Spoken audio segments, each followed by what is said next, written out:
श्री गणेशाय नमः। वागर्थाविव सम्पृक्तौ वागर्थप्रतिपत्तये जगतः पितरौ वन्दे पार्वती परमेश्वरौ। श्रीमद्भागवत महापुराण पंचम स्कंध 19वां अध्याय किम पुरुष और भारतवर्ष का वर्णन। ओम नमो भगवते वासुदेवाय।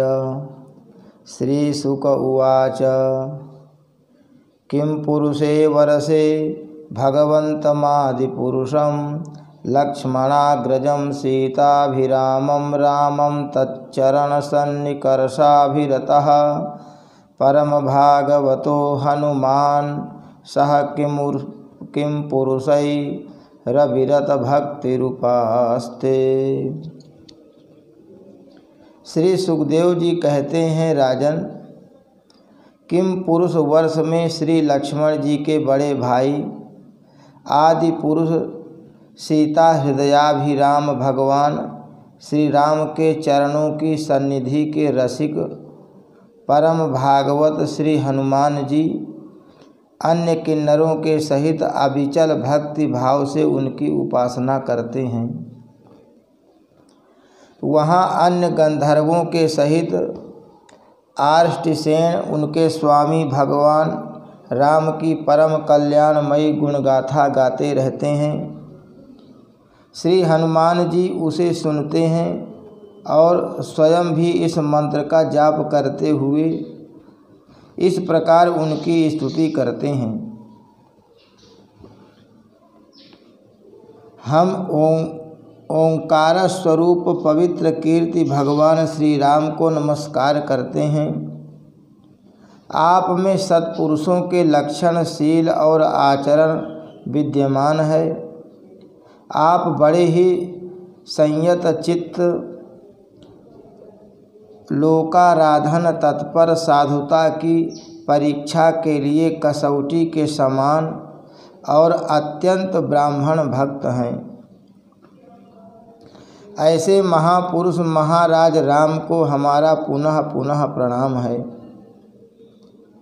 हे भगवान, आप विशुद्ध बोध स्वरूप अद्वितीय अपने स्वरूप के प्रकाश से गुणों के कार्य रूप जागृदादि संपूर्ण अवस्थाओं का निराश करने वाले सर्वांतरात्मा परम शांत शुद्ध बुद्धि से ग्रहण किए जाने योग्य, नाम रूप से रहित और अहंकार शून्य हैं।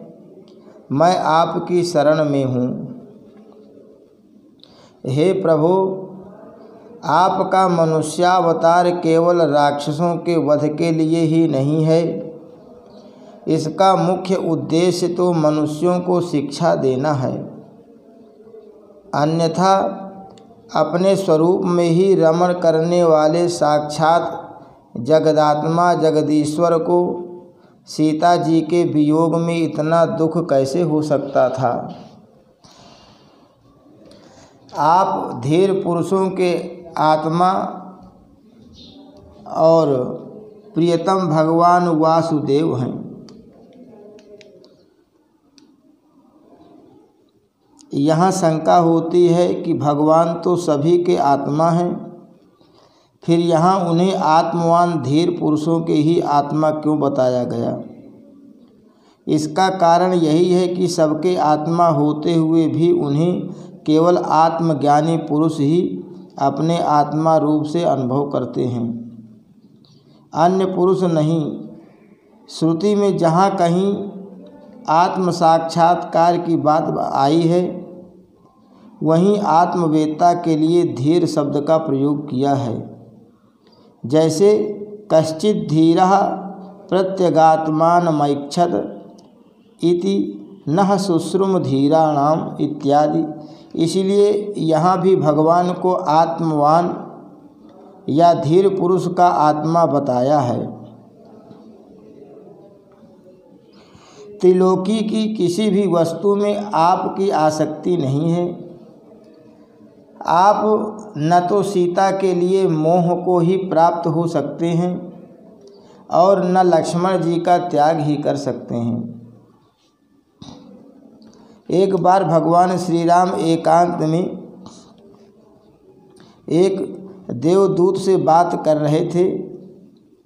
उस समय लक्ष्मण जी पहरे पर थे और भगवान की आज्ञा थी कि यदि इस समय कोई भीतर आएगा तो वह मेरे हाथ से मारा जाएगा। इतने में ही दुर्वासा मुनि चले आए और उन्होंने लक्ष्मण जी को अपने आने की सूचना देने के लिए भीतर जाने को विवश किया।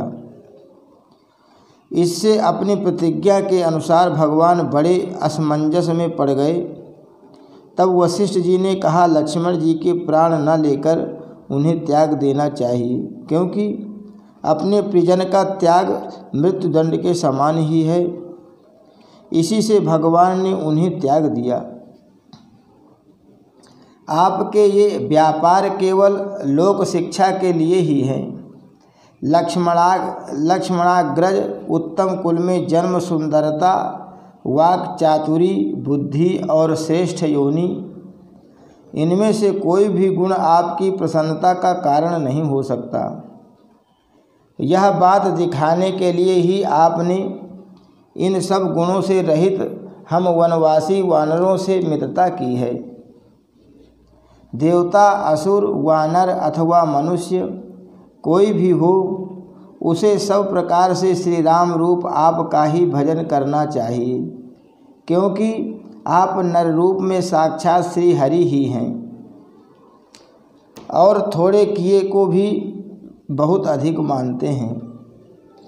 आप ऐसे आश्रित वत्सल हैं कि जब स्वयं दिव्य धाम को सिधारे थे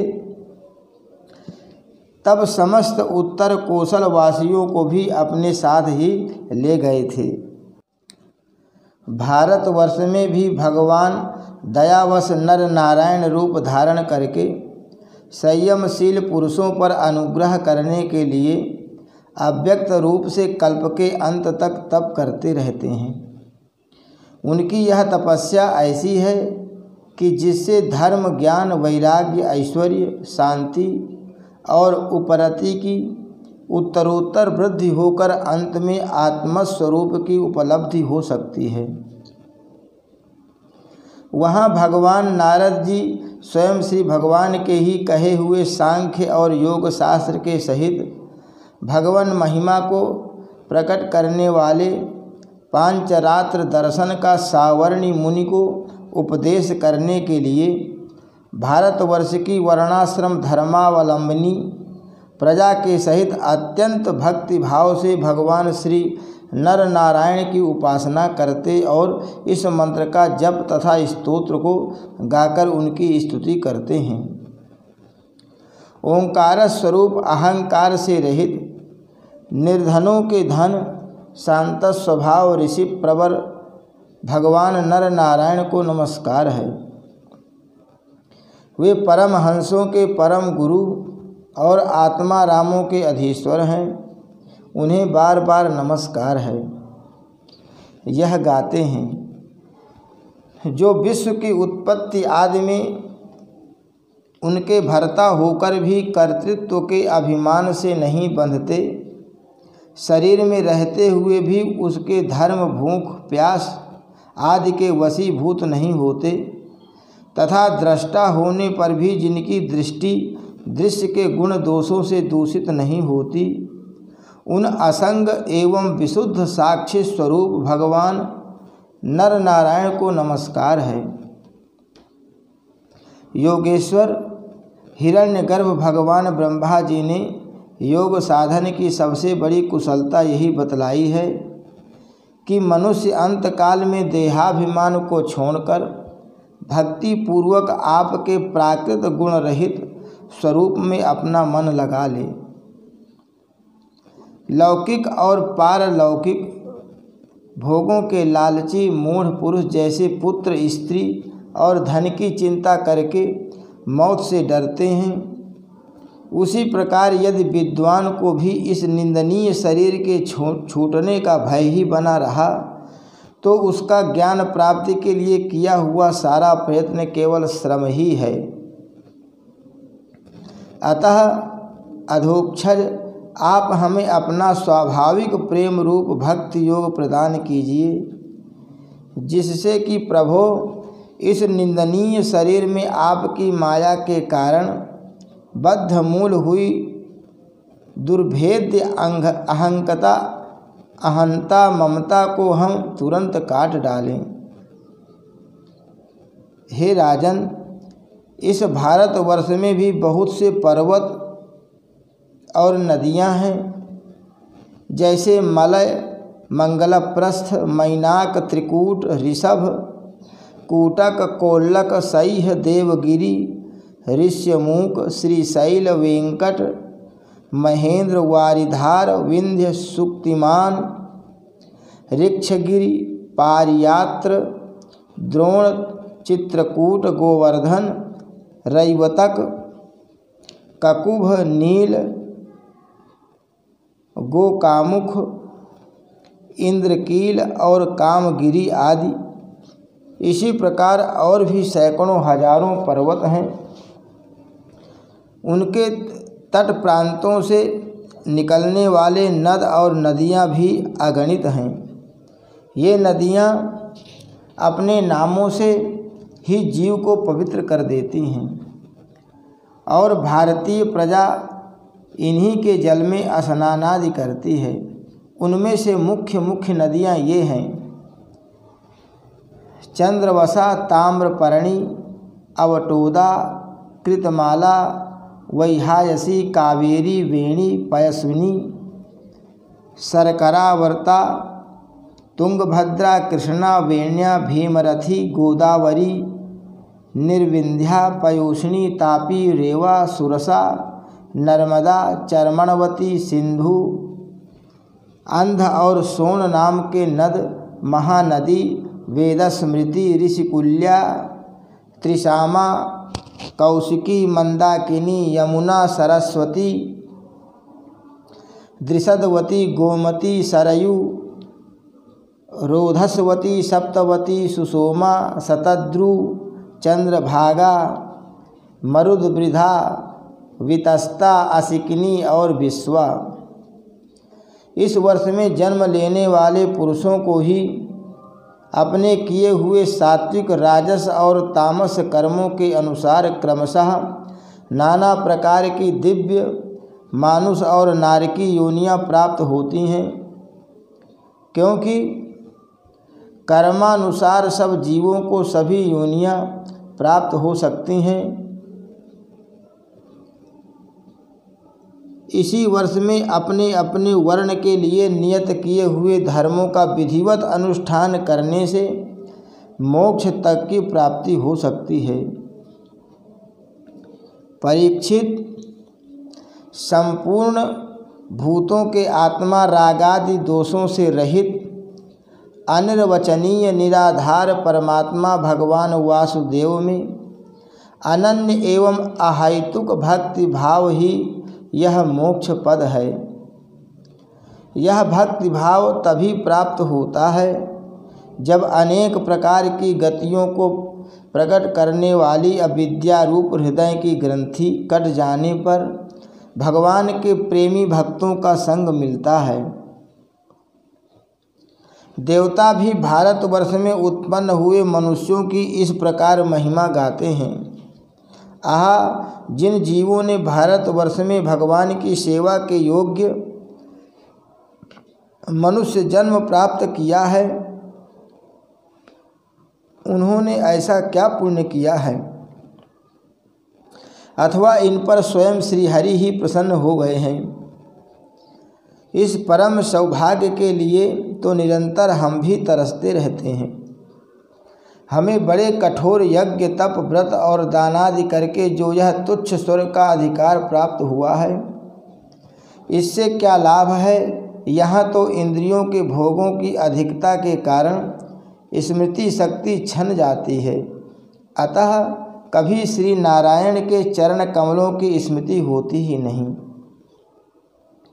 यह स्वर्ग तो क्या, जहाँ के निवासियों की एक एक कल्प की आयु होती है, किंतु जहाँ से फिर संसार चक्र में लौटना पड़ता है, उन ब्रह्मलोकादि की अपेक्षा भी भारत भूमि में थोड़ी आयु वाले होकर जन्म लेना अच्छा है, क्योंकि यहाँ धीर पुरुष एक क्षण में ही अपने इस मर्त्य शरीर से किए हुए संपूर्ण कर्म श्री भगवान को अर्पण करके उनका अभय पद प्राप्त कर सकता है। जहाँ भगवत कथा की अमृतमयी सरिता नहीं बहती, जहाँ उसके उद्गम स्थान भगवत भक्त साधुजन निवास नहीं करते, और जहाँ नृत्य गीतादि के साथ बड़े समारोह से भगवान यज्ञ पुरुष की पूजा अर्चा नहीं की जाती, वह चाहे ब्रह्मलोक ही क्यों न हो, उसका सेवन नहीं करना चाहिए। जिन जीवों ने इस भारतवर्ष में ज्ञान विवेक बुद्धि तदनुकूल कर्म तथा उस कर्म के उपयोगी द्रव्यादि सामग्री से संपन्न मनुष्य जन्म पाया है, वे यदि आवागमन के चक्र से निकलने का प्रयत्न नहीं करते, तो व्याध की फांसी से छूटकर भी फलाद के लोभ से उसी वृक्ष पर विहार करने वाले वनवासी पक्षियों के समान फिर बंधन में पड़ जाते हैं।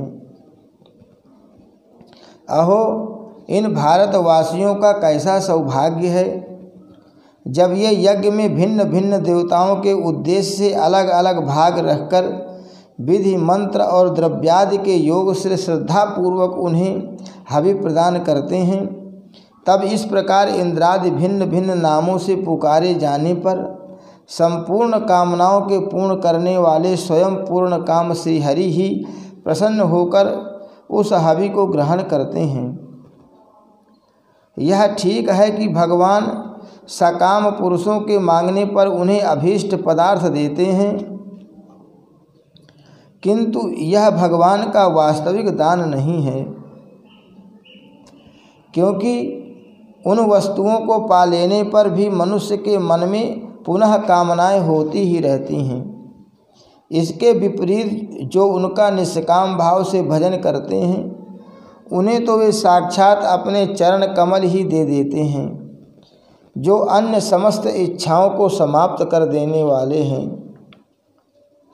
अतः अब तक स्वर्ग सुख भोग लेने के बाद हमारे पूर्वकृत यज्ञ प्रवचन और शुभ कर्मों से यदि कुछ भी पुण्य बचा हो, तो उसके प्रभाव से हमें इस भारतवर्ष में भगवान की स्मृति से युक्त मनुष्य जन्म मिले, क्योंकि श्री हरि अपना भजन करने वालों का सब प्रकार से कल्याण करते हैं।